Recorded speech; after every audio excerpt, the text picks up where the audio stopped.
Another one. We are now receiving reports of possibly a second attack in Washington, D.C. There has been an explosion at the Pentagon. Reports of yet another plane hijacking. United Airlines Flight 93. Something terrible is happening in New York. One of the towers is coming down. Towers appear to have collapsed. Oh my god!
This whole kind of mission to get out there and try to do some things that are helpful, I think the level of activity that I'm at right now comes from just feeling that pain that day and wanting to relieve it in some way. I just wanted to do something.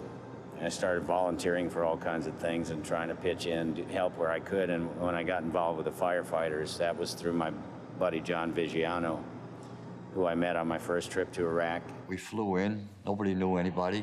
Then we jump on a bus, and as we're going to the gate, I'm sitting next to this guy with a USO cap on, and glasses, a t-shirt. He looked like one of your guys. I figured he was a baggage handler like I was. He wasn't a star. And I just said, I'm John. He said, I'm Gary. I said, where you from? He's Chicago. I said, I'm from New York. And it was just two men just talking. And then when we got in the tent and GIs are meeting the celebrities, I hear the officer go, I want to introduce so-and-so, and the GI, yeah. He says, now I'm going to introduce Lieutenant Dan. And that caught my attention because I knew who Lieutenant Dan was. I look over, the glasses were off, the doofus cap was off, and I says, that's the guy on the bus, Gary Sinise. Very, very unassuming man. And I knew I was gonna like him. Then we got to talk, and I said, have you ever been to a New York City firehouse? He says, no. I said, how about coming to my son's firehouse? And he did. We set up a date, and he came here, we had dinner. He was the same guy I met on that bus. You'd never know he was the caliber of man he was. John lost 2 sons here that day. And so he took me to the firehouse that his son was at in Brooklyn. 6 guys were killed from that particular station that day. And he took me down and introduced me to a whole bunch of guys that I've stayed in touch with. And whenever I come here, it's always good to hang with them. But you know, when they bring me over here, they live with it every day. Those memories are fresh, you know, in their minds, and the stuff that happened here that day won't go away easily. I mean, I can't even imagine what it's like for them to stand here and envision things, these buildings on fire and then coming down and all the stuff that was happening around it. It's almost unbelievable. I mean, I feel for these families. Every time I hear about a fallen soldier or fallen firefighter or fallen Marine or something, somebody gets hurt, somebody gets injured, I can't help it. I just feel personally, I hurt, you know. And so it's a little bit of a pain reliever to go out and try to help somebody out. Yeah, it's a good feeling.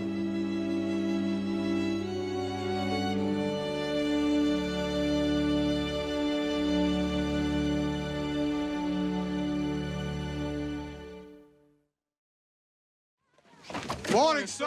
Oh, get your hands down. Do not salute me. Damn snipers all around this area who love to grease an officer. I'm Lieutenant Dan Taylor. Welcome to Fort Platoon.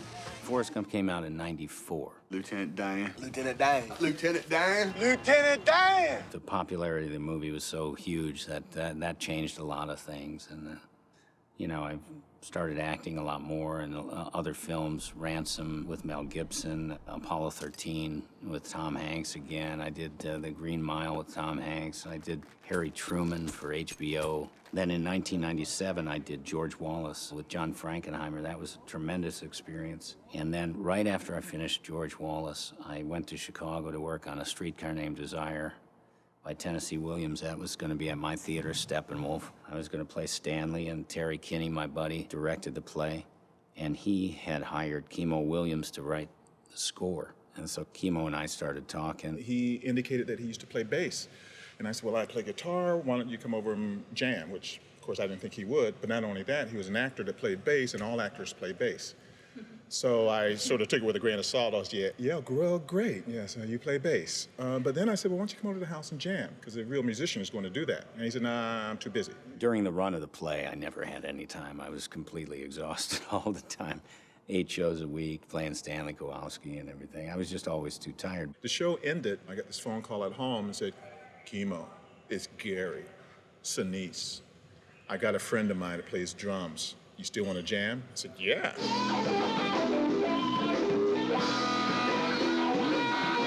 So he came over to the house, brought some beer, and then we just played. We played until the wee hours of the night. From that point on, whenever I would come into Chicago or something like that, and I had the time, I'd give Kimo a call, and I'd go over to his house, and we'd just jam. He would call me up, it's Gary, Sinise. I'm coming into town next week. You think you can get some folks together?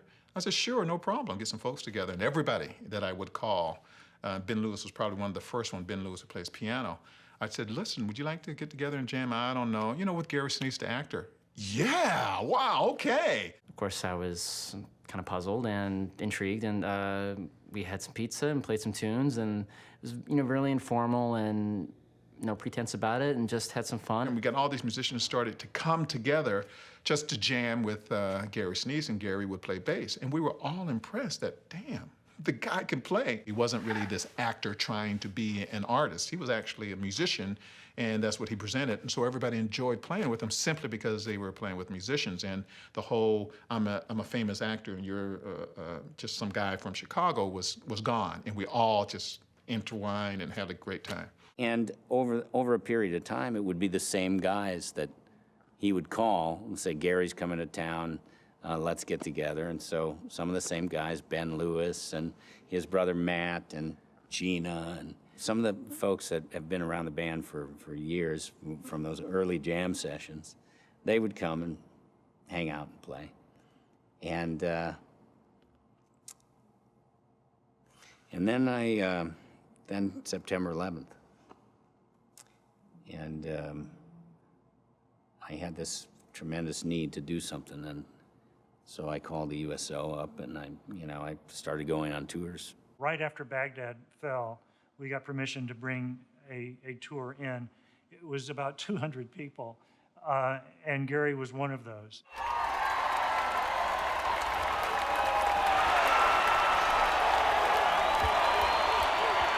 Then in 2003, Gary goes to Italy to do a handshake tour and asks me and his brother-in-law, Jack Trees, if we would like to go with him. Mainly, we were Vietnam veterans, and he thought it would be great for us, and it was. And we really, truly enjoyed it. So during this tour in Italy, every place we went, everyone recognized Gary, but they didn't know who he was. All they knew was, it's Lieutenant Dan. They didn't know it was Gary Sinise or anything. They said, it's Lieutenant Dan, it's Lieutenant Dan. A little kid, a little Italian kid about this high said, it's Lieutenant Dan. And then they had Forrest Gump things and everything. Everybody knew Lieutenant Dan, didn't know who Gary Sinise was. All right, If I had a nickel for every time somebody's called me that this week, I could retire and just do USO shows. Then we went to a show and we saw this big show with a group called Mustang Sally, the 4th of July celebration. It was huge and the band was up there and they were sounding great and we said, man, we should do that. I said, yeah, let's look into that. What's the possibility the G&K classic rock band plays for the troops? It wasn't even a band. G&K band, you know. That was because, I mean, it wasn't a band then, you know. It was just, that's what it is when we get together, you know, it's G&K. Then I went to Germany the next month in August. Then I went to the hospitals in September and Fort Stewart. Then I went back to Iraq in November. And I get this call, it's Gary Sinise. I said, hey, Gary, how you doing? He said, listen, I just talked to the USO, and I think we can take the band and do a tour overseas. I said, really? He said, yes. And this is truly how much I love this guy, because he then said to me, this is how personable he is. He said, but I don't think we're going to be able to use the G&K classic rock band because, you know, it's about, the USO is about the celebrity and so forth, so we're going to have to use whatever it is that can make us a marquee kind of thing. And he felt, I could tell that he felt personal about our relationship, and he didn't want to just kind of step on and say, here's what we're calling it. He really wanted to let me know. So he said, I think we'll go with the Lieutenant Dan band. And I said, let's go do it.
remember when we first deployed our troops to Afghanistan and they started getting hurt.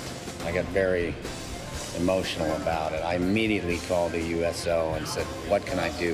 If we're going to have an all-volunteer service, I think we as a nation have to respect those that serve. So if I can pitch in and play a concert, it's the least I can do. Don't cry, don't raise your eye. It's only teenage wasteland. Sally, take my hand. Travel south, cross the land. Put out the fire and don't look past my shoulder. There's no hidden agenda with anything that this band does, and you can tell with the way Gary is, it's all right there. This is exactly what it is, you know. It's to support the military and the troops and the veterans and play for and entertain, and he's way into that. I guess it's kind of, you know, permeated everything we've done. You know, he never really explained any kind of ideology other than I think everybody in the band just got it. Teenage wasteland. It's only teenage wasteland. You cannot help but be inspired when you just look out and just see thousands of these young faces, and you know the fact that they voluntarily are making these sacrifices and to do what they're doing. I mean, it just, yeah, it makes you step it up. It's real exciting because they get really excited and there's this mutual feeding off of each other, and I understand what our function is, and I enjoy it a lot. Being a veteran myself, it was like, you know, it was the perfect thing to do. I've always wanted to play music, but now joining Gary and doing stuff for the USO and for the military, I feel like I found my calling. The Lieutenant Dan Band is a cover band. We play songs that people like, anything from very classic rock tunes to contemporary tunes. It's a very eclectic mix because we're just playing to have people enjoy it. I'm not trying to be, you know, the next great songwriter or anything like that. I do it for fun. It's not something I do to try to make money on. 80% of the gigs we play are for the troops or for some charity, and I like to play concerts that people are going to walk out thinking it was better than they thought it was going to be. Because people don't have high expectations for an actor with a band, let's face it. God bless America. Thank you very much.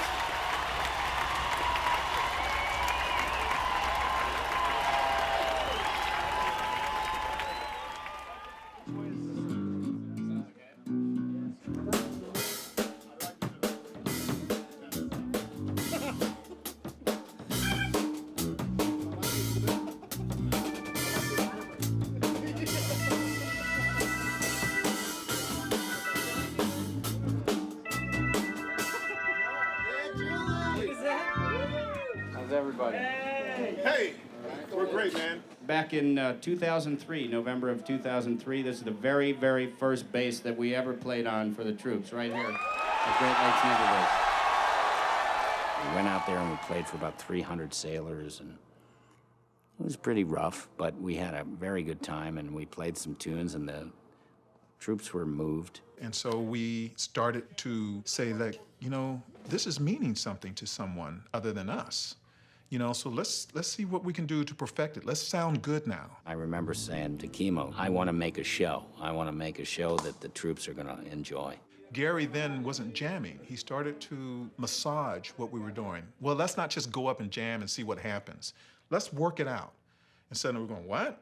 We're a jam band. Let's just jam. But Gary was sort of getting into, no, let's do this song, let's do that song, let's have this person come up, and he was saying, that's too loud. Now he's starting to kind of like, hey, this is important. We need to create a performance, and that's what I think we do up on stage. You know, if you take it seriously, you kind of listen to the musicians who played the original recordings, you know, and you don't, it's not like just a throwaway. You're really trying to groove as hard as the people that played on the original recording. You know, I'm not front and center all the time.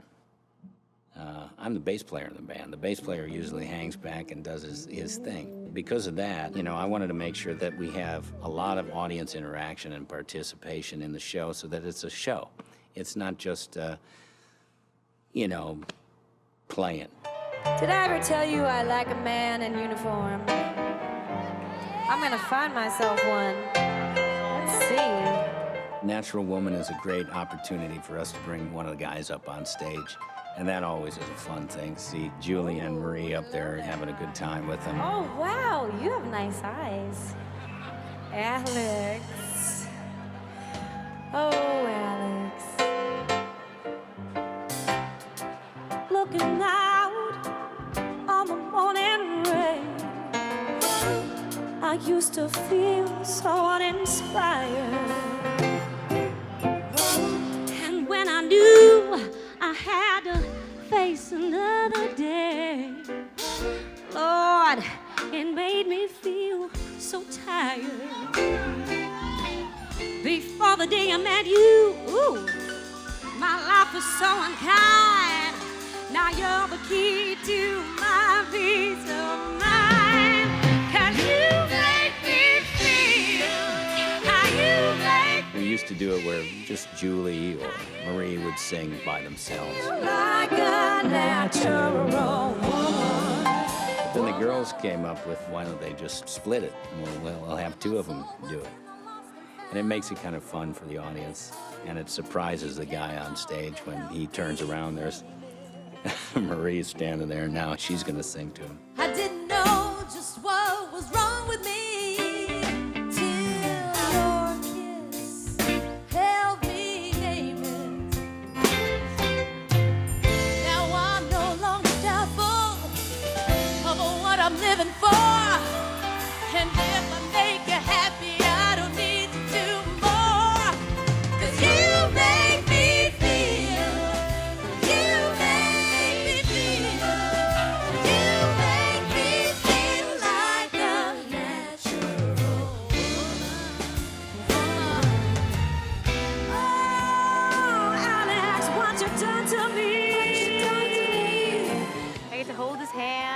his eyes and sing to him and usually try and embarrass him in front of all his friends. Usually he gets made fun of for the next couple weeks after that, but it's sweet. It's a good moment. Ready? I'm ready, baby. Gary Sinise, I'm ready.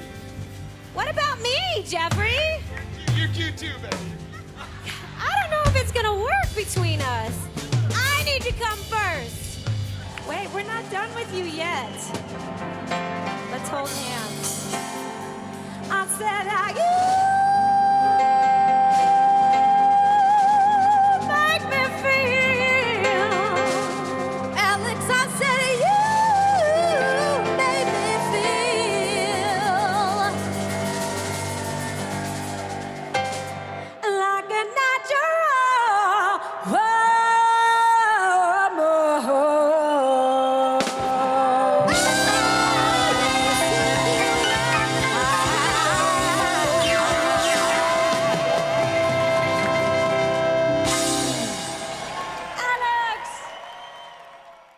As the band evolved over time, different people have come in and out. The initial core group was brought together by Chemo. Then Chemo knew both Mitch and Kirk from big band stuff that they had done together. Gary calls us the horn dudes, you know.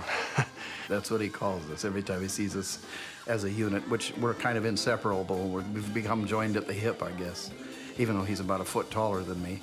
And then I know Ernie connected us to Jeff Vazane, who Ernie had been playing with Jeff in another band. Ben knew Marie, Gina knew Julie.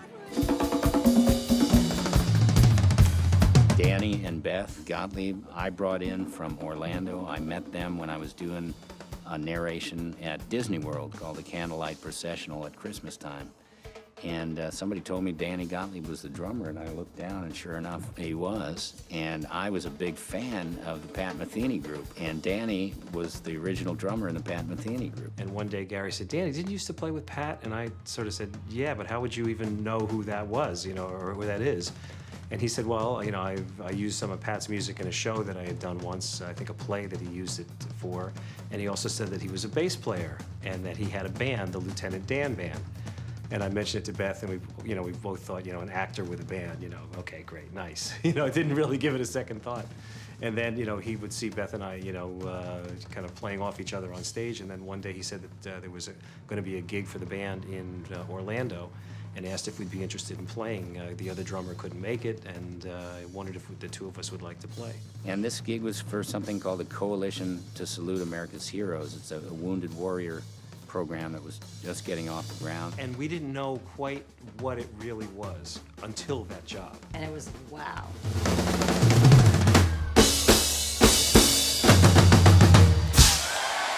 Nobody is better than anybody else. I mean, even Gary. Gary's this, you know, great celebrity, been in all these movies, and he's got a hit TV show.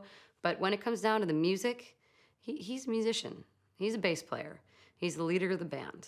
You know, he is just like everybody else. And if you have issues or you want to talk about something, open door policy, he's there to listen. Everybody is. They're there for each other. Everybody pretty much is embraced immediately. So you don't see a transformation, really, because I think everybody's already there because they know what they're there for. My mother was an Army brat. She went to 17 schools. Her father was a colonel in the Army under MacArthur.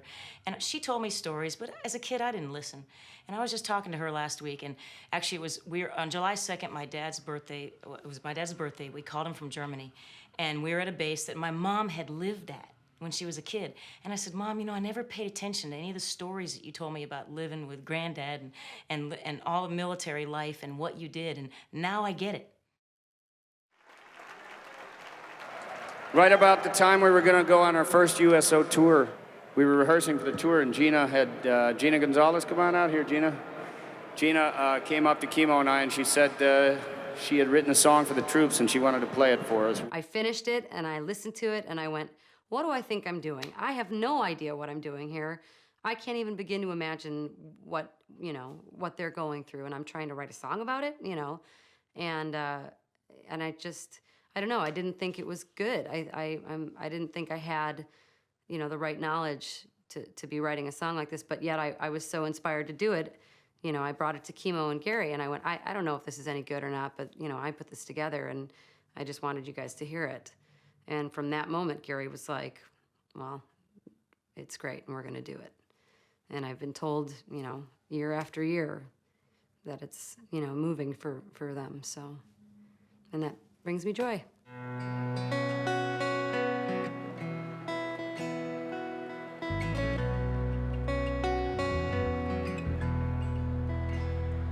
I am wise beyond my years, show my pride and hide my fears, and carry only what I need. I keep memories in my heart that light the way when it's dark, and give me strength when I am weak. Believe in hope and honesty, trust in faith and trust in me. I am your son, I am your daughter. I stand for freedom and for honor.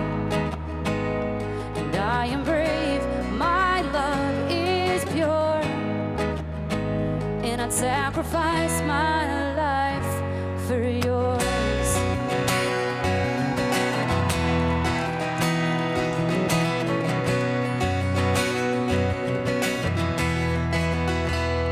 Traveled all around the world, but home is still my favorite word. I'm here so you don't have to be.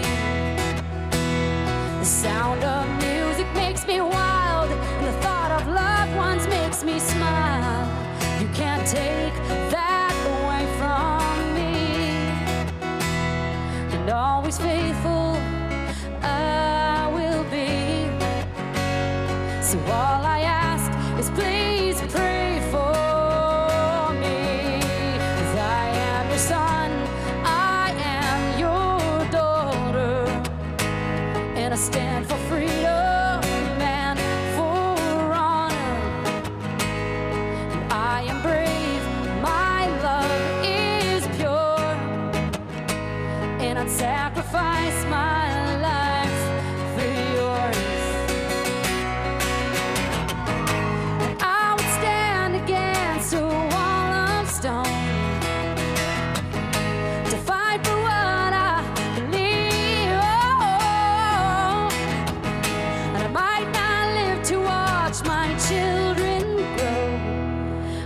Die just to keep them safe and free.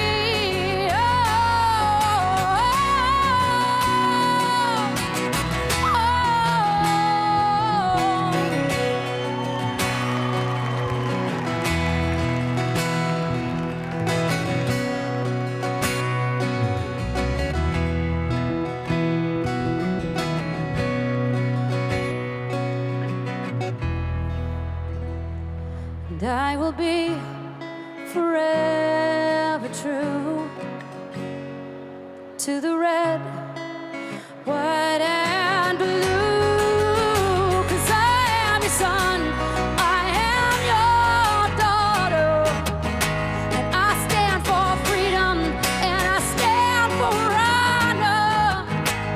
And I am brave, my love is pure, and I'd sacrifice my life for yours. 'Cause I am a soldier. 'Cause I am a soldier. 'Cause I am a soldier. 'Cause I am a soldier.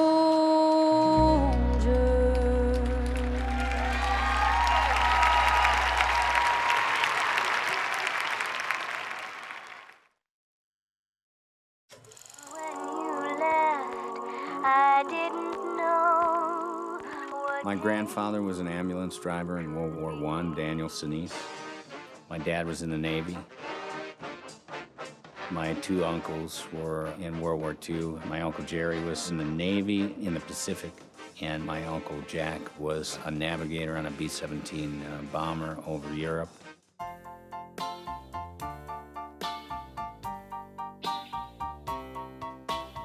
I was born in Blue Island, Illinois. It's a town on the south side of Chicago. I got my first guitar when I was in 4th grade and started pretending I was performing before I even knew how to play the thing. And then I had bands from 5th, 6th, 7th, 8th into my high school years. I was always just trying to, make things happen. And I think maybe that just came out of the environment that I was from. It was just, rely on your instincts and do it yourself. I had a band called Half Day Road. We did a lot of Grand Funk Railroad at that time. I ended up being the lead singer in the band. And I would just dance around the stage and sing and, wear fringe vests. And it was entertaining, We stole from everybody. And so we were a high school band. So I had a band, and I was standing in this hallway with the band and looking pretty scruffy. And the drama teacher walked by, and she turned around and said, I'm directing West Side Story, and I'd like you guys to come and audition because you look perfect for the gang members. I thought it was, silly, But then I was outside of where they were having the audition, and I kept seeing all these girls walking into the audition. And I thought, what's going on? This looks pretty good, so maybe I'll go in there and audition. So I walked in, and it was great. All these girls in there. So I didn't know what I was doing, and I just said, well, what do you do in an audition? I had no idea. So they gave me the script, and I got up there, and I'm trying to follow along, and I didn't know what I was doing or anything. So I just started making stuff up, and it was cracking everybody up. Everybody was laughing, and the teacher thought it was kind of a hoot. I ended up getting in the show, and that was it. I just loved it. Now I wanted to come to school because I wanted to take all the theater classes. So I signed up for every theater class that there was that I could possibly take.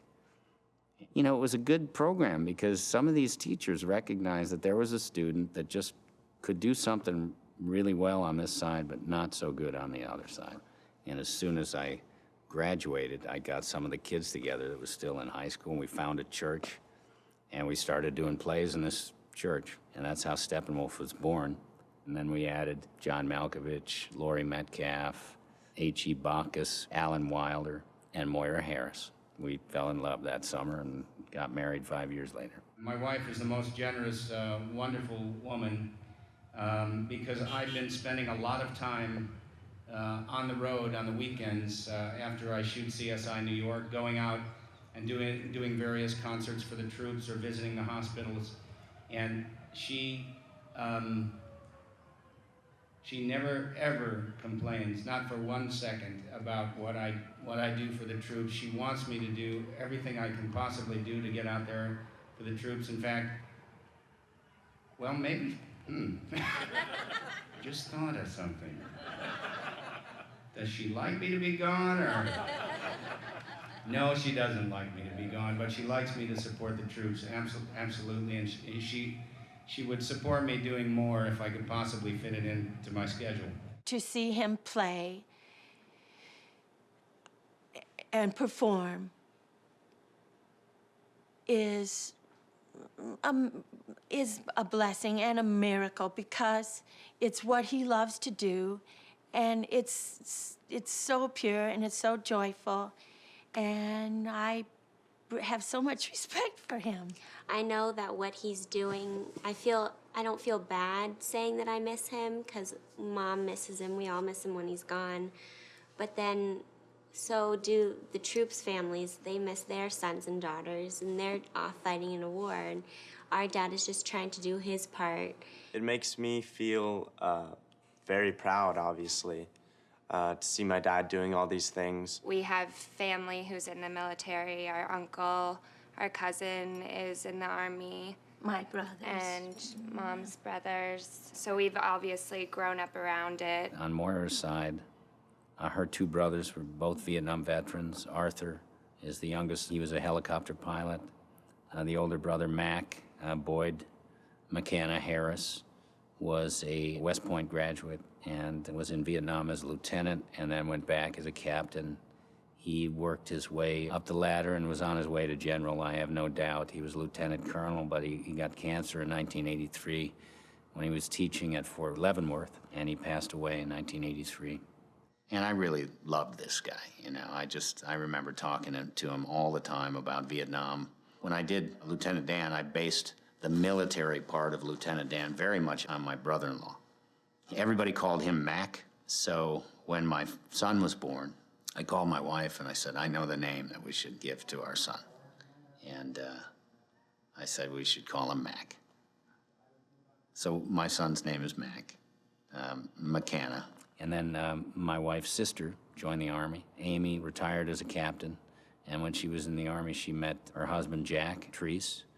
Jack is a Vietnam veteran who served as a medic in Vietnam and stayed in the Army for 24 years.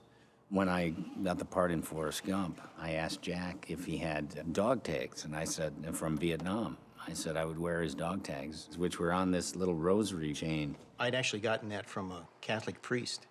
When I was in Vietnam, I went to a mass out in the boonies. I wasn't Catholic, but I thought, why not? So I got this rosary, and I just wore it. And the priest actually said it was blessed by the Pope. I don't know if it was or not. Maybe it was. So, yeah, the rosary that he wears in that movie is actually mine. I wore it in Vietnam. When I have actors in training as soldiers in the so-called boot camp, I don't allow any talk about acting whatsoever. In fact, I don't allow any talk about the project that we're training for.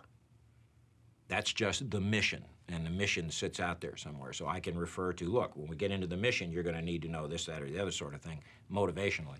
But there'd be no talk about acting or method or any of this other kind of crap. I will not have it because I think it creates a barrier, a wall, between what you're experiencing and what you think you know, and I want to break down that wall. So when I had Gary training for Forrest Gump, in his role as Lieutenant Dan, he was so intent and so serious and so focused on detail, you know, the way I held my compass. So I put the heat on him.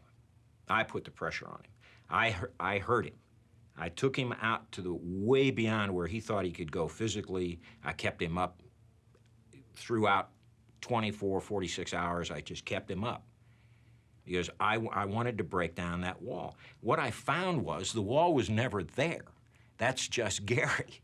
He was locked into this. He was so serious about the role he was doing. It wasn't just acting, it wasn't just work. We stayed in foxholes and firefights all night in exercises. It taught us a lot. And Gary never weaned out, ever. He never did. He was a great lieutenant, he was a great leader. And he fought as if we were really fighting for our lives. And I will never, ever forget how protective he was of everyone, of all the troops. He was very protective. It's really something to behold. And I told Gary at the completion of the entire shoot, I said, you know, you could have done it. And he looked at me and said, what do you mean? And I said, you could have soldiered. Stick with me. You learn from the guys that have been in country a while, you'll be all right.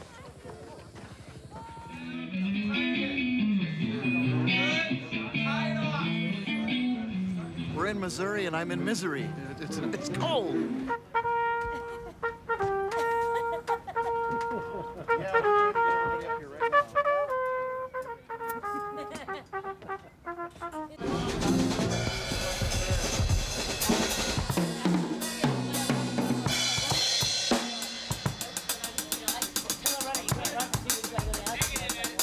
Last year, it was, you know, it was just jam-packed, and it's really fun. But I think it was warmer. Feel my guitar neck. Oh, that's cold. Yeah. What's interesting is the brass instruments, the metal instruments, actually go flat. The pitch goes south, and the stringed instruments, it goes up. So we'll have this real neat push-pull thing going through the whole concert. It'll be great. Smoking trumpet. He's smoking. He's smoking. That's cold. And then you got to try to keep the instrument warm enough so that when you put the mouthpiece up to your lips, it doesn't stay there. You know, because just like sticking your tongue to a stop sign. Yesterday we had the stage completely covered on the sides and the back, and it kind of acted like a sail and started taking things away. So we did away with that. And then today it rained all day long. And it's cold and windy, but we're going ahead with the show as planned. They're still going to march about 3,000 uniformed in here, and we're going to rock it out no matter what. You know, if he'd been here last night, it'd be 75 degrees. If he's here tomorrow, it'd be 75 degrees. He picked a cold day. So I'm expecting him to warm us up a little bit. Hopefully with the lights, it'll be passable. We'll be like French fries in a restaurant. Just keep us under the warming lamp. It'll be great. Hey! You got it! The first time we played at Fort Leonard Wood, they came marching in with the drill instructors. And the drill instructors, I think they were a little mad that they had to bring the recruits over for a concert. And they were all standing, like 4 drill instructors, right in front of the stage, just staring at these recruits. And all of a sudden, the recruits start going nuts. And the drill instructors, of course, are used to them just standing at attention and doing whatever they say. And now, all of a sudden, they're screaming and jumping up and down and going nuts. And you could tell the drill instructors were in such pain. I was watching these guys, and at one point, one of them was so mad, he decided to just walk out into the center of the crowd. Just walk. And it was packed in there. And this drill instructor just was so mad that he had no control over these troops that he decided to just walk through the crowd. And as he walked, the sea just parted, and everybody stood like this for a second until he passed, and then they started freaking out again. And he just wanted to remind them, clearly he wanted to remind them that he was still there and he's still boss and they still have to pay attention to him. You could tell he was in agony. It was great.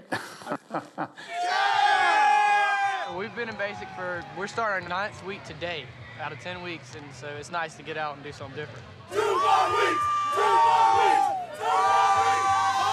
A full-on USO show doesn't come to a base like this normally. So this was a special treat for them, and it was for us as well. Awesome to be away from the barracks and free for a minute. Just for you guys to be out here is like an awesome break because we stand like that for hours on end, it seems like, so it's kind of nice to get some real music. It shows somebody wants to believe in us and be here for us when we're getting tortured and tormented to get trained to go to Iraq. We train 16,000 soldiers a day, give or take. We do basic training. We train officers, non-commissioned officers, enlisted soldiers coming in right for basic or for advanced training, Marines, Air Force, and Navy. 2 Coast Guardsmen. We're here at all times. So we got all 5 services.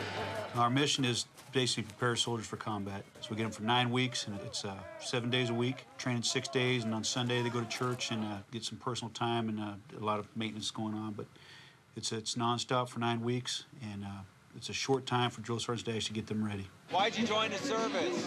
Support my family, serve the United States of America. Private First Class Greenway, Boston, Massachusetts.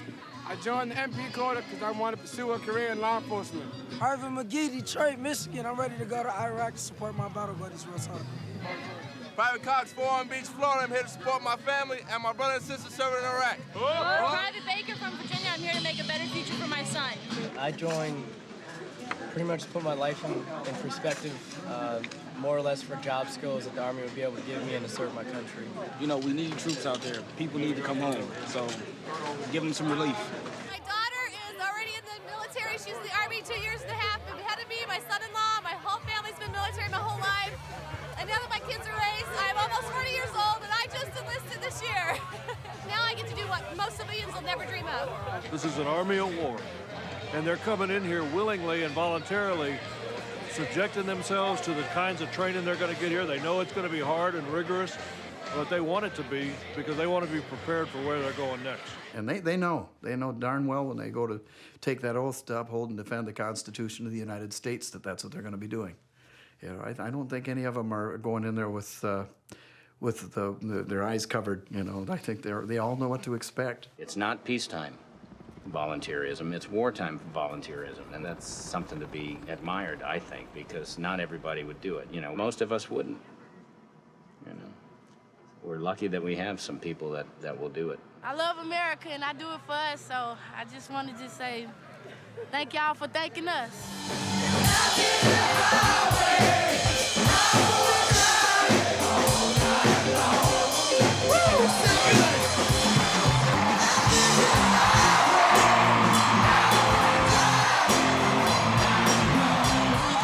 That was a tremendous crowd, you know, they were jumping up and down and doing this stuff. and we had a great time playing for him. Not all people realize this, but musicians give back what they get. And if you're getting a lot from the crowd, you want to give them as much back. Cold was not even a factor.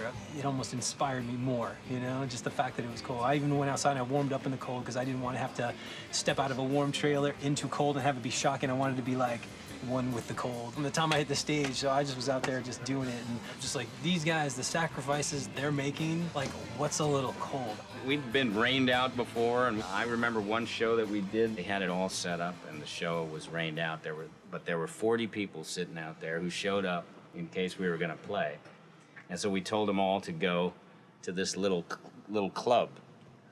And we grabbed some amps and the little drums, and we grabbed a microphone and plugged it into an amp, and we put on, one of those impromptu USO shows for the 40 people that showed up. And that's in the spirit of the USO. If they show up, then we should show up and do something for them. Thank you very much. God bless America.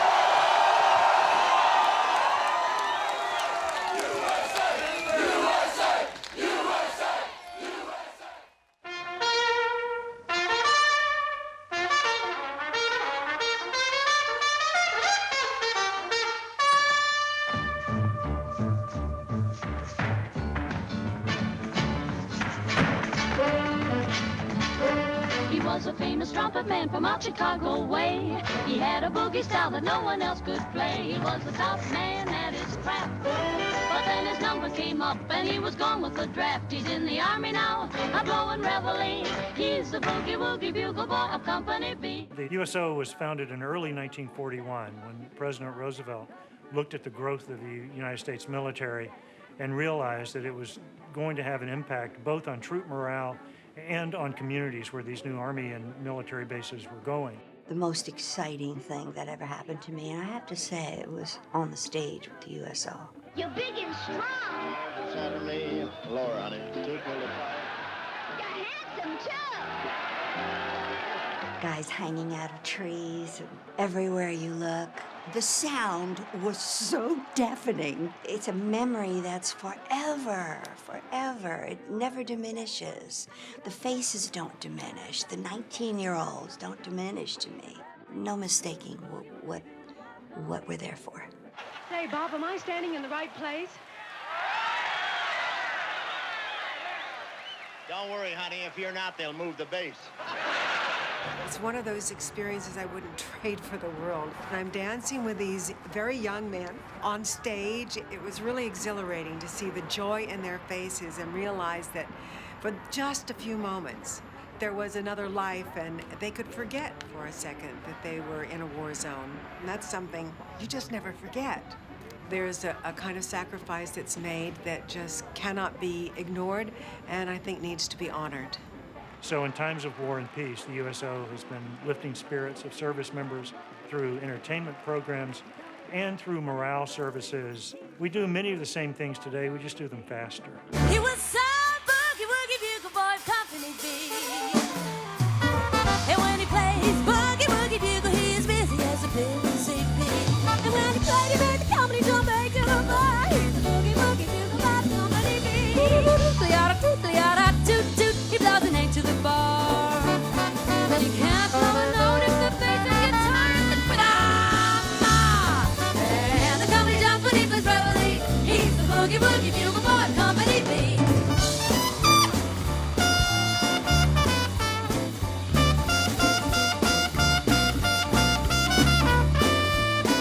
When Bob Hope was doing the USO tours over in Vietnam, that was a big morale booster. So to see something like this continue for the troops is just wonderful.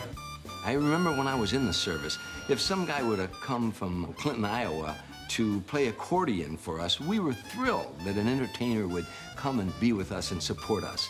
This is the kinds of things that all of our troops across the different services need to keep them going, to keep them uplifted, to keep them pushing on. It's extremely important. I go to the concert and I hear them say, hey, you guys are the heroes. It hits you right here. It does. If we're going to continue to serve and defend our country, but to know there are people that appreciate what we do,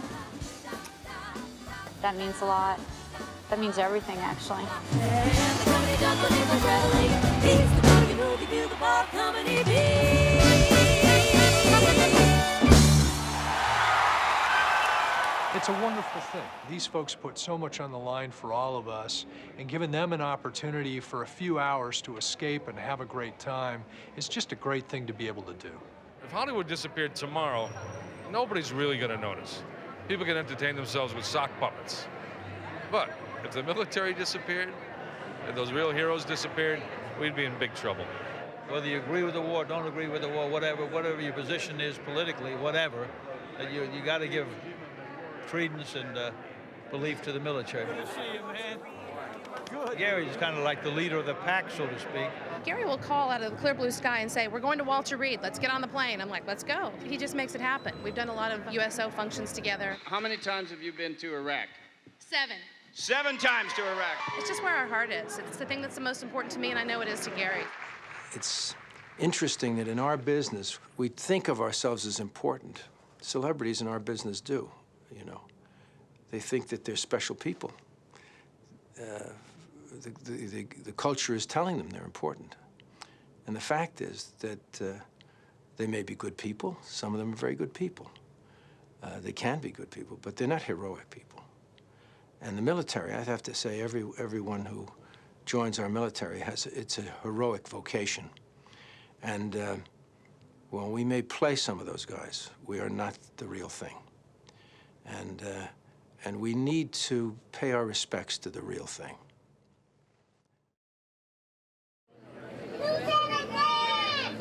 Oh! Who told you to say that? It's nice to meet you, too. Thank you. Oh. Before I was on CSI New York, it was all Lieutenant Dan. Lieutenant Dan, I see.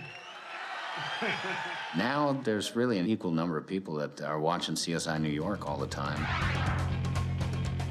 So what's going to happen with you? I don't know. They want the ending. She keeps wanting to know what season 5 is going to bring. What's happening?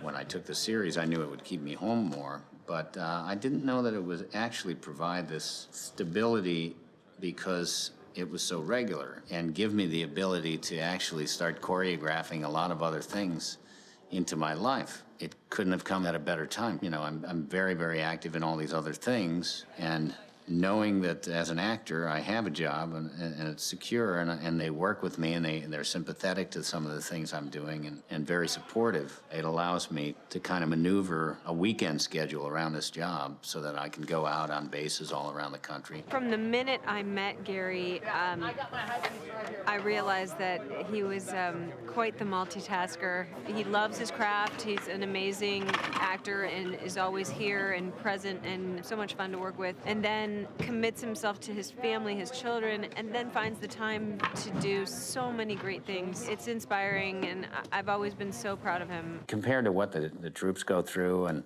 you know, humping around with 70 pounds on their back in the middle of nowhere or something like that, you know, my job isn't hard. You know, it's just sometimes you need more sleep. That's about it. This is my office, my character's office.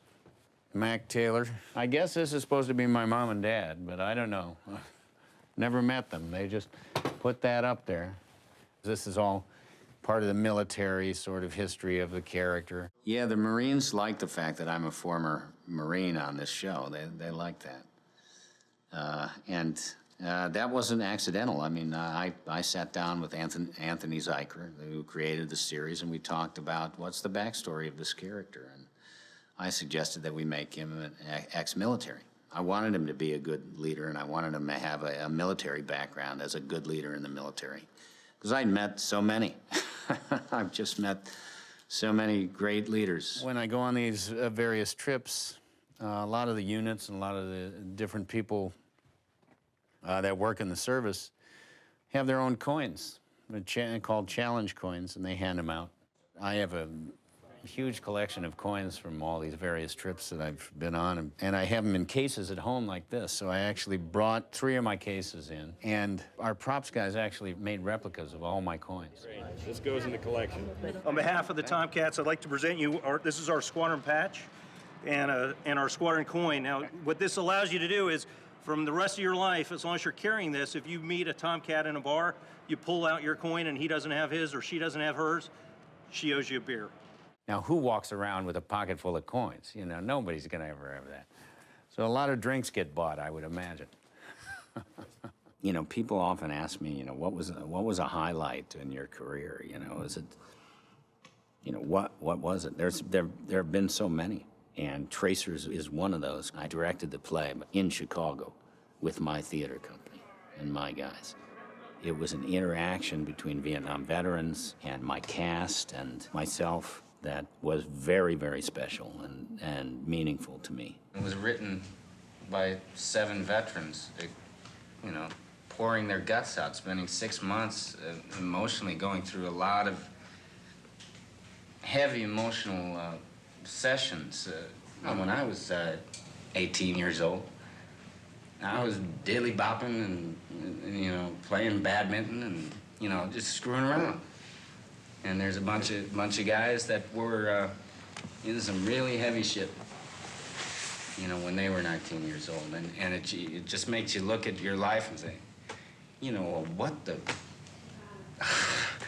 what, you know, my problems seem really sort of minuscule. But I don't think I've been involved in a production that emotionally affected me while I was doing it as much as that play, for a lot of different reasons. For the guys I knew that were in it, for the amount of time we spent together, and for what it represented to, you know, to our soldiers, to this country's soldiers. It was an extraordinary experience. We let veterans in free every Tuesday night, and this was a 200-seat theater that would be at least half filled with nothing but veterans. At the end of the show, they would just get up and walk out on stage, and, you know, they would start hugging the actors. It was very emotional. We'd have Q&As with them all the time. A lot of those same guys would come back week after week to see the show over and over, and it became sort of, I think, in some ways, for some of the Vietnam veterans that saw the show, sort of a healing thing. A lot of that happened in Vietnam because the guys came back and they were abused when they came back. They didn't have a welcoming crowd, even after they'd been through absolute hell, real hell. People were shunning them, and worse. It was a horrible crime.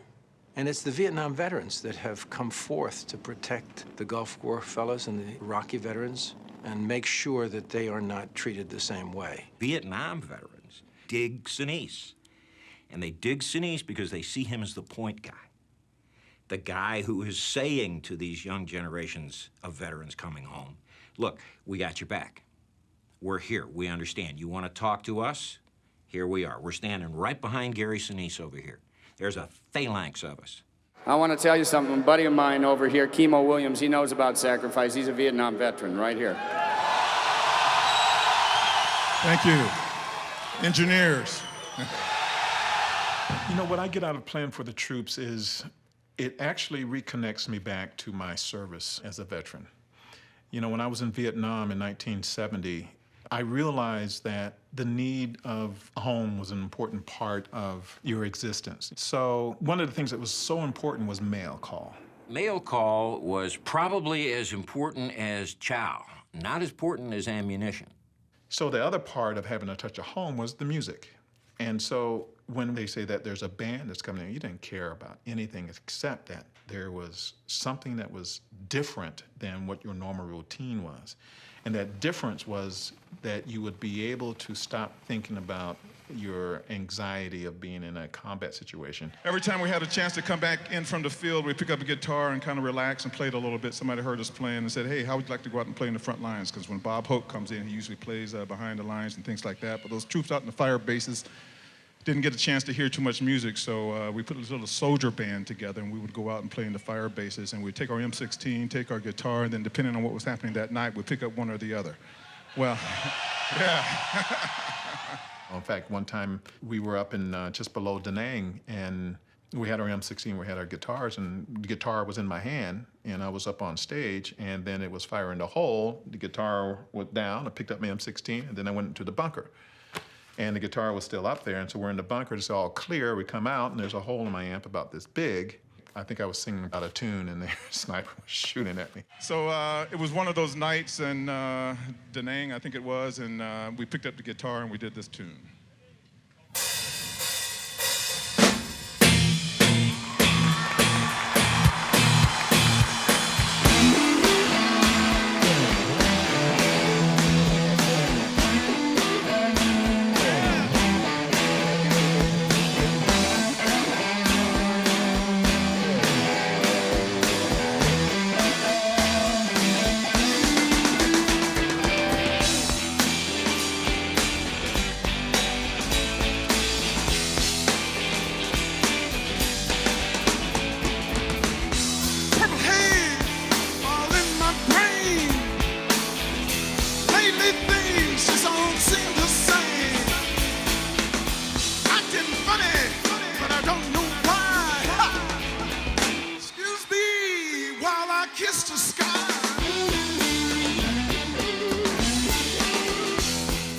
Good band that plays a lot of different kinds of music, then there's more of a reconnect for more of the troops who were there. So we bring a taste of home for everybody.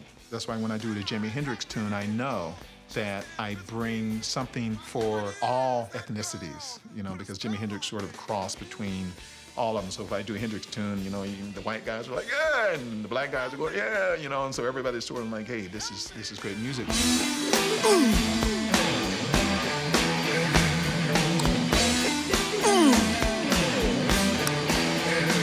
In Vietnam, it was very rewarding, and I think to what I'm doing now, and there's a connect, and I feel very, very proud to be able to do that for these soldiers now who are in harm's way, and that they now are able to see the importance of having a connection to home and to do it through music. You got me blowing, I'm blowing my mind. Listen now, tomorrow or just The thing that got me was playing Purple Haze in the Pentagon. Yeah. The fact that, you know, I was thinking, what would Jimi Hendrix say, you know, and here we're playing, you know, Purple Haze in the Pentagon. And Kimo reminded us that Jimi Hendrix was a soldier.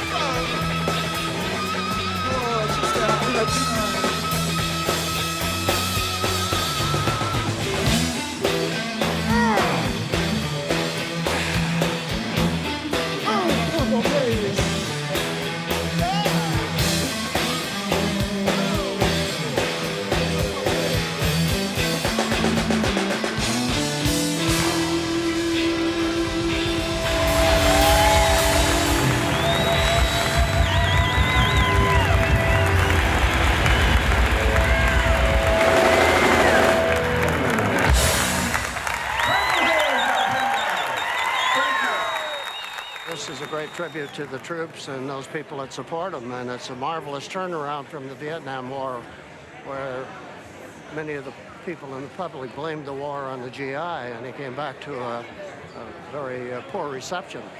So this is a marvelous effort to connect with these people and let them know that we're with them. People like Gary Sinise and others that come over there on the front lines in Iraq, Afghanistan, these are dangerous and hostile situations, to entertain our soldiers, to give them a little piece of America, to give them a little rest and recuperation and entertainment. You can't say enough. They are part of the Army.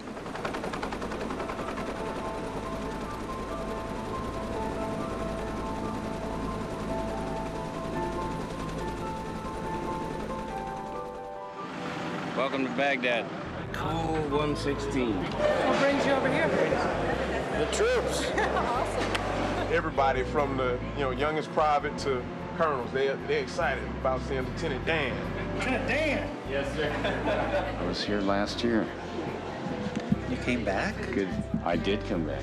I'm always very, very impressed with all the dedicated folks that I meet that work in the service. Make sure I look pretty. I just want to say thank you to all of you for what is a voluntary job. I mean, you do it, you get paid for it, but you don't get a lot of money. I get paid way more than I should for what I do. I'll take it. But what you do is in service to something greater than yourselves, and it's something that's humbling for somebody like me. There they go.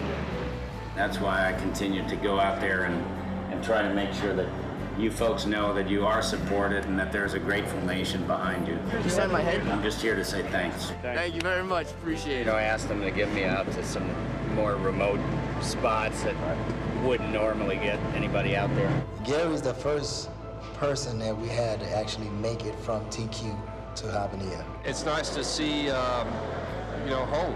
You see, a famous actor on the movie screen, all of a sudden there he is eating chow with you in the middle of Iraq. I mean, that speaks for itself. How are you doing, sir? How are you? Good to see you. Good. Oh my goodness. I'm getting ready to go on duty. I didn't expect to run into you. Well, I'm glad I saw you. Gary actually said something on the bus on tour in Europe. He said, I know I've met people and shaken hands with people that are gone. It's like, I don't know who they are, but I'm certain that they're gone. And I think that's a big part of why he wants to meet as many people as possible and shake their hands. I've had that kind of thing where you get a note from their family and they're gone, and I met them. It happens far more than, too many times. It just happens all the time. It's too bad. It happens too much. Most everybody understands or knows about him from his film and directing exploits, but what you may not be aware of, he is the co-chair of the Operation Iraqi Children. It's a charity that has provided school supplies and supplies to Iraqi children here in the theater in Iraq. My second trip to Iraq was in November of '03, and right after that, I started this program with Laura Hillenbrand. Laura wrote Seabiscuit, and we put this program together so that we could help support the troops by giving them school supplies and materials that they could then hand out to the kids. And it's been a beneficial program, I think, for the kids and very much for the troops. We did send some supplies over to one soldier, and he gave a stuffed animal to a little girl one day. The next day, a Humvee convoy was driving down the road. It was like about 5 in the convoy, going about 45 miles an hour down the road. Saw this little girl in the street, so they pulled over to the side to make sure that everything was okay. Here's this little girl, about 5 years old, holding a stuffed animal, and she pointed over to a little mound of dirt next to her, and they found an IED. So this little 5-year-old girl receiving a stuffed animal from a U.S. soldier basically saved the lives of a few of our soldiers. Those kids love those school sets, and they cherish each pencil. They'll keep them down to the nub. It makes you feel like you're actually doing something out here. You're making a difference. You actually see the results. When you're able to walk down the street and see hope restored into someone's eyes, and you're able to see a 6-year-old boy that probably wouldn't have had much of a future, it's very rewarding. I think you need to continue what you're doing, because we need this generation's Bob Hope. And you could be that guy. I need a golf club. That's it. Get you one of those. The last thing I ever thought I would be doing is hitting golf balls from Saddam Hussein's balcony into one of his man-made lakes. It was a surreal thing to see helicopters in the distance flying around while I'm teeing off into the water. You think Uday and Qusay had a driving range up here? This was just one of his residences. It's not even a government building. It was a residence for him to hang out in. It was a residence for a guy who came here occasionally. Prior to the Gulf War, he was spending all his oil money and everything on all these lakes and all these palaces, and then after the Gulf War, he was ripping off the UN to continue these projects, all the while blaming the UN and the US for the starving children of Iraq, right? The sanctions were what was starving out the people, not anything else. And the Victory Over America Palace that we went to, that is one place that you could really see just what was going on and just how panicky the crews were to get this thing built. Saddam would kill you if you took too long on his projects. The people that should line up a construction crew like it was nothing. You're taking too long. Close them down. Shoot them all. Done. See, it's just crap. It's just completely facade. You just see garbage in there. It was just like they threw anything in there just to fill up these walls and then seal them over with whatever they could seal them over with just to get it done, just so they wouldn't get killed. The ruins of a dictator.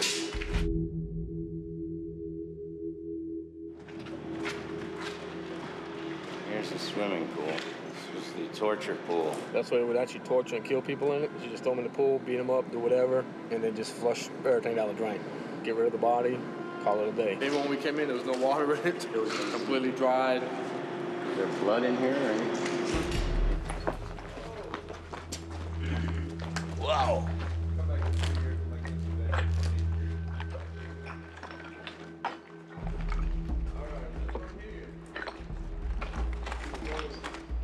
And here we call it the football room. This is the main ballroom. Presidential seating all the way around, 100 yards end to end, 55 yards wide.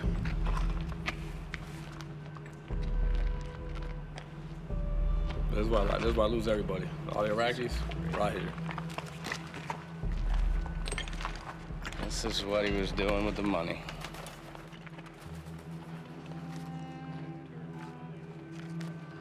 This is gonna be the big one. Why he needs 70 homes, I ain't figured that out yet, but he's out of control. You really see these lakes from here, just how much water they pumped into here. Farmers didn't have any water to water their crops while there's an entire man-made lake on the other side of the wall with Baghdad's water filling it. He had no idea. They're right over there. He did it to everybody, even the soldiers. They would go without water. Every time we bring them over here, they all ask, because they've never seen this area. Where did we get the water from? How did we get it in here? We're like, no, we didn't get it in here. We explained to them how Saddam did it. They all cried. Then this Sergeant Major cussed for about an hour, just pissed off, because he remembers his soldiers dehydrating and just falling out, dying, because they didn't have no water. But water's right here. I mean, his own people didn't know what he was doing. Why would Americans have any idea? See the seats? First strike. This was the first strike of the war. I remember that. Do you remember what you were feeling when you saw the coverage? Well, I knew we were going to lose people in this war, and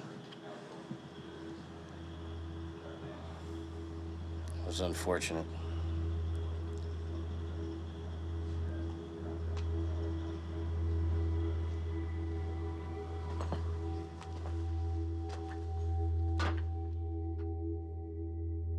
They say that some of the hardest jobs out here are either infantry or, helicopter pilots or fighter pilots, but I say the hardest job in the military is that of a military spouse, hands down. It's not easy. It's not, whether it be, like I said earlier, a regular deployment out on ship, there's still that risk of, they're out there, they're training, they're doing a mission. Accidents happen, things happen, so it's always difficult. But to actually send your Marine off to a war zone, that's going to be the hardest thing I've ever dealt with.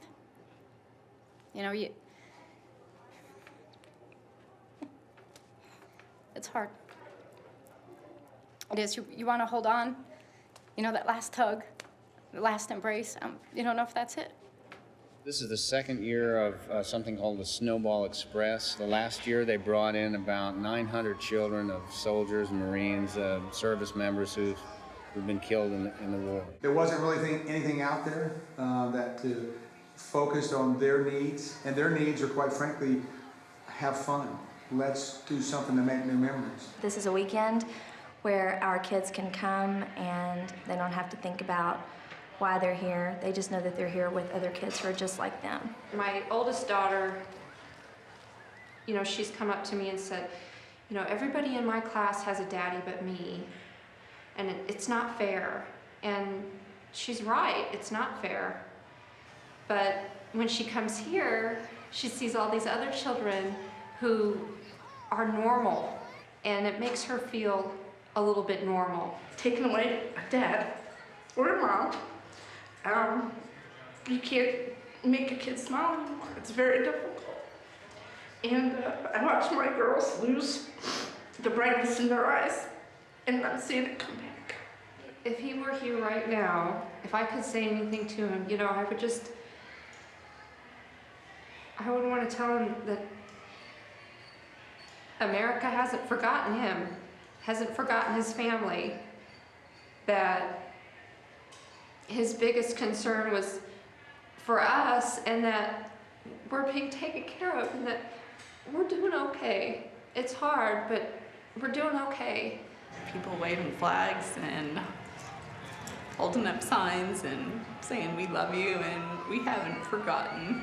That's huge. That's huge a year later, because it's been a long year. We have about 1,500 of the children coming in and family members, and we're going to do a concert for them tonight and get them started with the weekend. This is Friday night, and they're going to spend the whole weekend having a fun time, bonding with each other, meeting each other. It's really just a wonderful way for us to be able to show some support and appreciation for them and to give them a little treat. They've had a pretty rough go of it, losing a parent in the war, so we wanted to make sure that we tried to extend the hand to them and do something positive for them. This show is a very, very special show.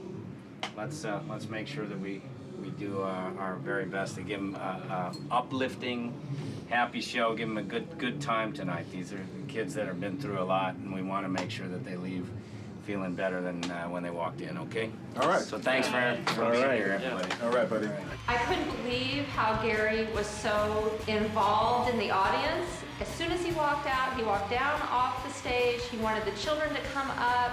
He knew it was for the kids, and that was very impressive. I love when there's kids there. The kids will come down stage. We encourage the kids to participate in the show, to have a good time. We're an audience participation show, and the important thing to me is that we leave them feeling better than when they came in.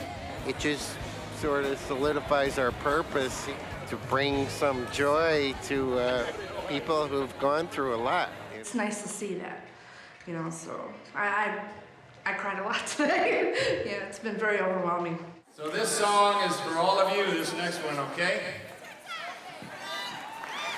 We want you to know that we're here for you, and we understand as much as we can what you're going through, and we just want you to have a good time tonight, okay? That's the important thing. Because this is what we think all of you are.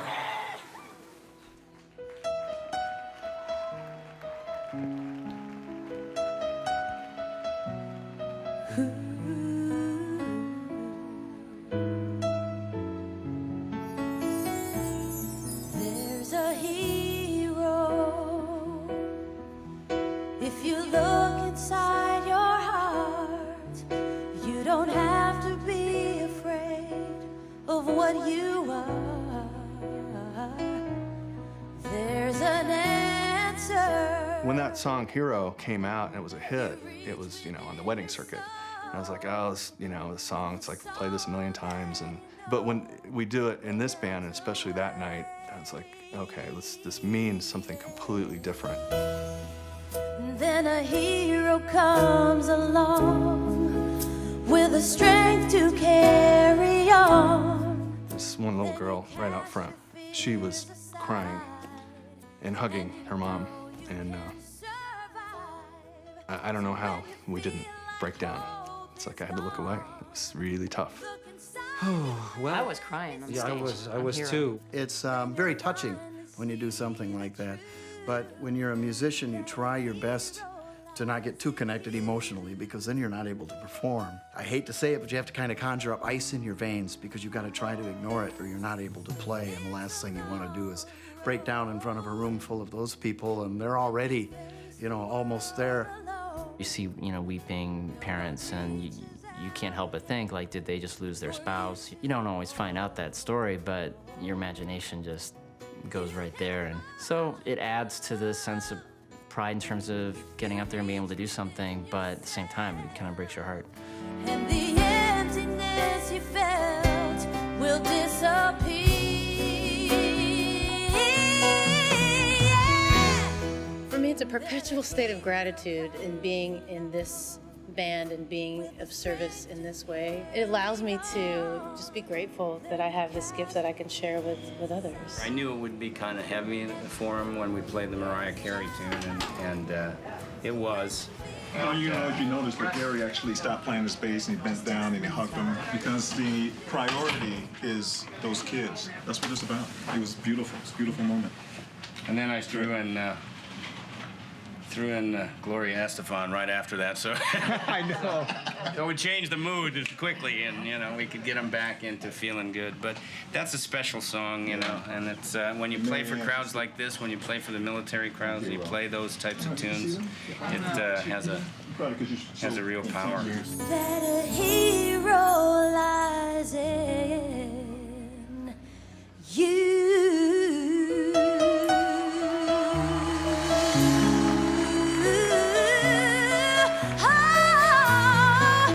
That a hero lies in you.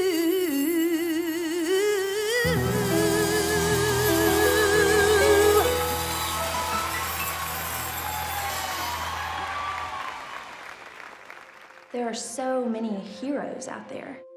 My husband was one of them, but he didn't want to be considered a hero. He was just a daddy who went to go do his job. He spent 19 years in the Army and never had to go overseas, and he was thrilled to go. He wanted to go, and he told my kids the day that he left, "I'm sorry I have to go, but I'm going so other daddies can come home and be with their kids." My husband's F-16 went down in Iraq while he was supporting ground troops. He saved 22 lives. He lost his own in the process. After his jet went down for 7 hours, they were unable to get to the crash site because of severe fighting. It was south of Baghdad. And in that amount of time, terrorists, Al-Qaeda, took his body. And terrorists have, throughout the last year, showed some footage that they had taken of my husband's body. And they had shown his ID and some things because they obviously had all of his personal belongings, his wedding ring. Yeah.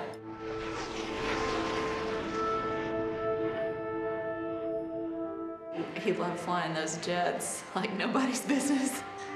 He wholeheartedly believed in what he does. I didn't know Troy well. I'd met him a couple of times. Great man, and among our finest. I mean, everywhere I go, I just meet people that I admire and I respect, and they're humble and they don't ask much, and they give a lot. And she lost her husband, you know, and the kids lost their dad.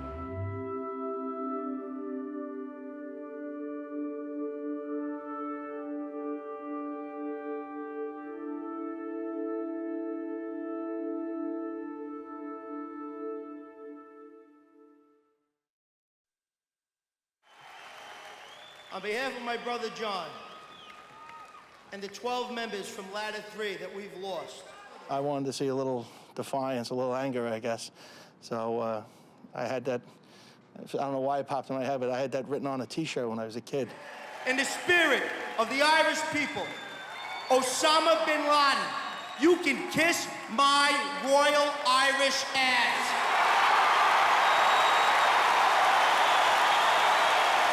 Most of your staff sergeants and below in the Marine Corps joined post-September 11th. And a lot of them were still in junior high school when it happened, or just starting high school. But it meant something to them, and they want to contribute. They want to be part of history. They don't want to miss their opportunity to make a difference. There is a solid bunch, a solid portion of our young generation out there who gets the simple, I guess it's become cliche now, concept that freedom isn't free.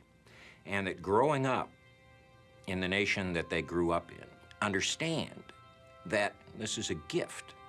And you should, it's not required of you, but you should do something to repay that gift. And those are the folks who wear our nation's military uniform. When 9/11 happened, I was a freshman in college, and I thought about dropping out of college to enlist in the military, but my parents talked me out of it. And when I graduated college, I still felt kind of guilty that I didn't drop out. So I went in as an officer instead and wanted to get that experience, serve my country during a time of war. Honestly, 9/11 made me sign up. I was watching the news every day, you know, that another service member was killed in Iraq, left behind a wife and 3 kids, whatever. And I just realized that I had nothing to give up, and I was just being selfish, sitting on my couch doing my regular, 9-to-5 job. People always wonder why I joined the service, because I've never actually lived in America. I grew up in Japan and Europe, but that's where my roots are from. That's where my family is from.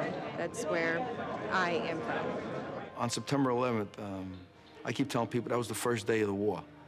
And the FDNY was one of the first troops in battle. And I know that spurred a lot of youngsters, as they tell us. And the reason why I joined is because I saw the FDNY on TV on September 11th.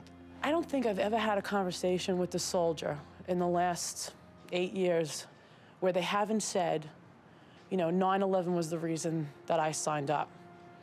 And, you know, and that's really touching, you know, and usually when you're in a conversation with them and they find out that you know, I was a 9/11 widow or we were a 9/11 family, they thank us. And it's so embarrassing, and I thank them because, you know, they went there for us and for what happened and for our loss. It's really a great bond. They know we took a hit, you know, on 9/11, and you hear so many of them go, you know, that's the day I decided I was joining the, you know, the military. And I'm really proud of that, and, you know, that we have people, and it's people that want to be there and want to fight for our country. We were inundated with a lot of stars and stuff after this happened. And when a guy like Gary comes around and, you know, here it is, oh, it's 3 years later, it's 5 years later, and he's still there, you know he's got what it takes. He had brought my wife and I to his set one day when they were doing CSI New York. And we went down and we had lunch together. And we spent like 4 hours just on lunch, just talking. And I had mentioned the wall. Tell me about it. I told him a little about it. Then when Mike Hyland picked him up, he says, I'd like to see the wall. We got involved with this memorial through this gentleman named Saul Moglen. And Saul was just a civilian who had an idea, and you know what? Let's try to build a monument to these guys from Brooklyn. So Saul made a wall, and it was originally 115 Brooklyn firemen. Then Saul has this dream that, hey, let's get everybody. Let's try to get all the first responders. Gary was like, how about if I do a concert for you guys to get the rest of the guys on the wall?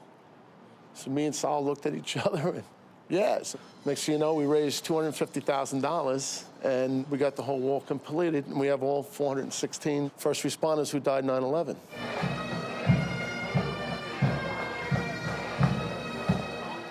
We had everybody, 416, the biggest tribute in America. We did it. Thank you. We photo enhanced everything. Look at the faces come right at you. Awesome.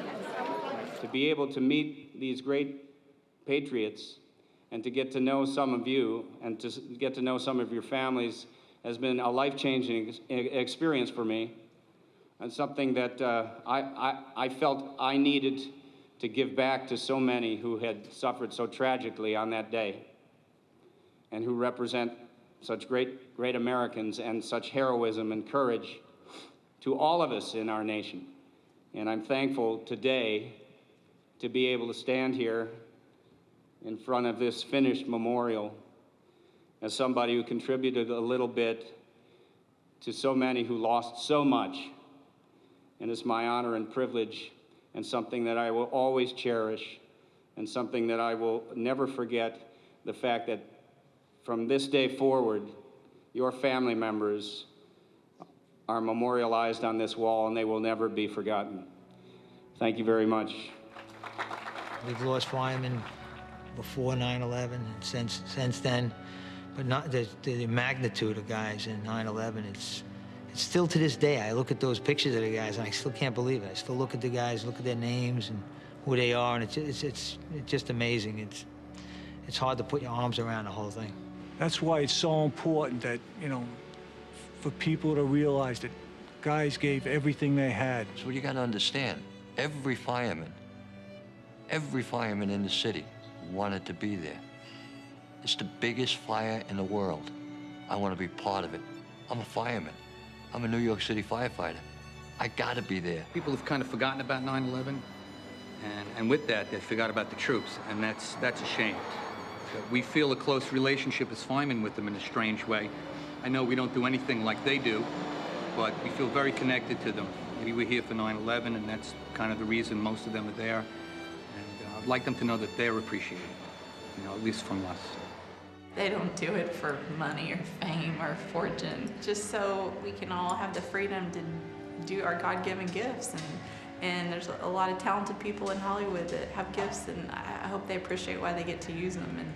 And Gary does, without a doubt, because I remember My husband came home from meeting him that day at the base. He said, that guy's, he's a patriot. Personally, I don't want, I never want to forget that.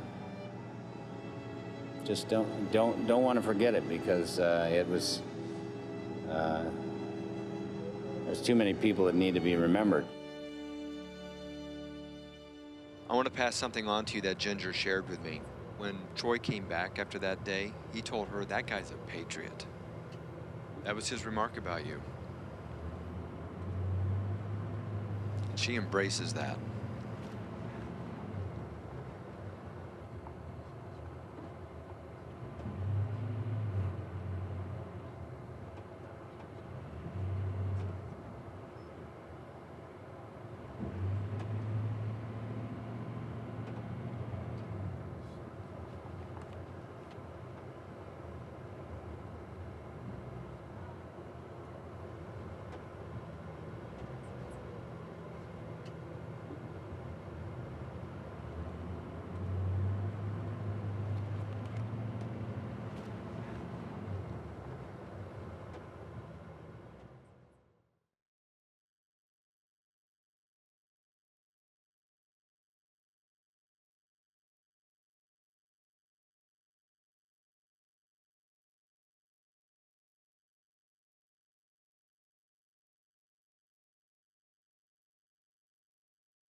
Turn it up.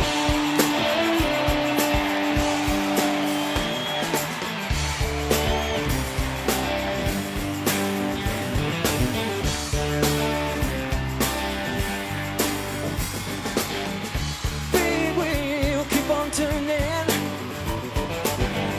Carry home to see my kin. Singing songs about the Southland. I miss Alabama once again, and I think it's the same. Come on.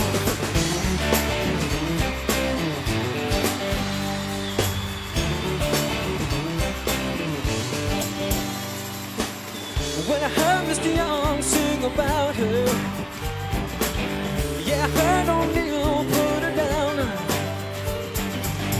But I hope Neil Young will remember, Southern man don't mean him around anyhow. Come on. Sweet home Alabama, where the skies are so blue, yeah. Sweet home Alabama, Lord, I'm coming home to you. Here I come.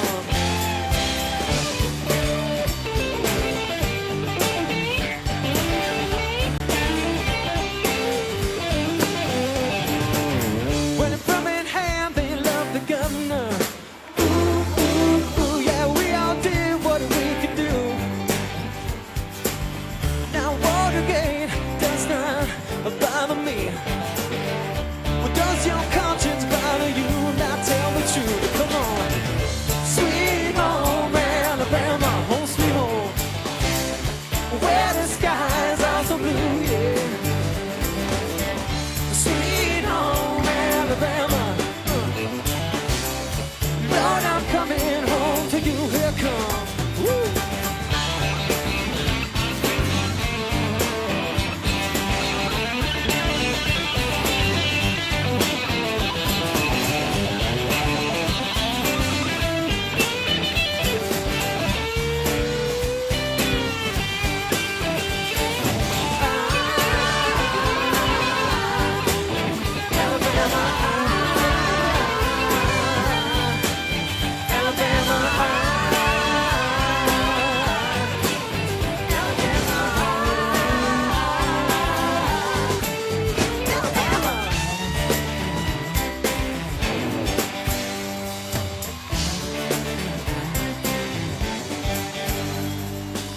But now muscle shows they got the swampers. They've been known to pick a song or two, yeah. Now they keep me up. Whoa, oh, oh, so much, yeah. They pick me up when I'm feeling blue. Now how about you? Come